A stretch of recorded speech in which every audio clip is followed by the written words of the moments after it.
just like we're doing with a lot of other words, you're like taking the real oomph of the meaning around. If you're just going to have every 14-year-old that uses the wrong pronouns is now listed as someone who's harassment, that's crazy to me.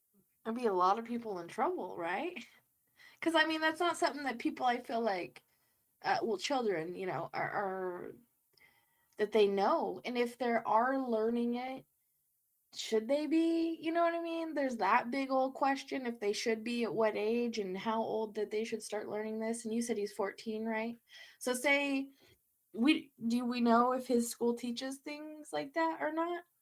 From the article, it didn't really go into specifics like that in the short interview they had with the mom, but there is three other cases in that state where the Title IX violation is going against children for using the wrong pronouns.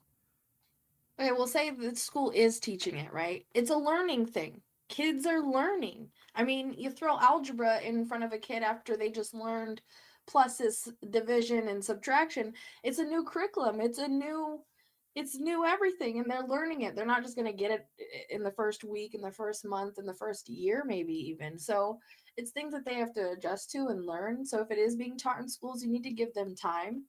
You know what I mean? And it shouldn't, either way, it shouldn't be something that is, it should be to that extent of you being in trouble, because freedom of speech, right? It's like that should be part of freedom of speech, I feel like. The as funny as the child's lawyer basically said is a gross violation of freedom of speech and things Okay, like that. yeah, that's what it sounds like. I mean, the kid doesn't know any better. In 10 years, he ain't even going to remember that this situation happened unless it stays on his record. You know what I mean? Kids say things. Have you never been in a Call of Duty game room with a bunch of people? I mean, all those people should be in prison. Is that what you're telling me? Because no, no, you got to let people just. They're not hurting nobody, and if they don't know any better.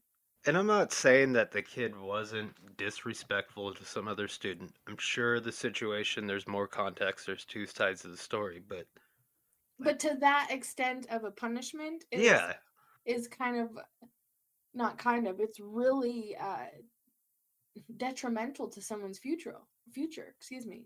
So if you want to ruin a future because of some words, I feel like, come on, guys. you know I just think of the waste of taxpayers' money for things like this. It's like we're always complaining that education's not getting enough funding, the teachers aren't getting what they're needed, but how much did this just cost the school districts? right. And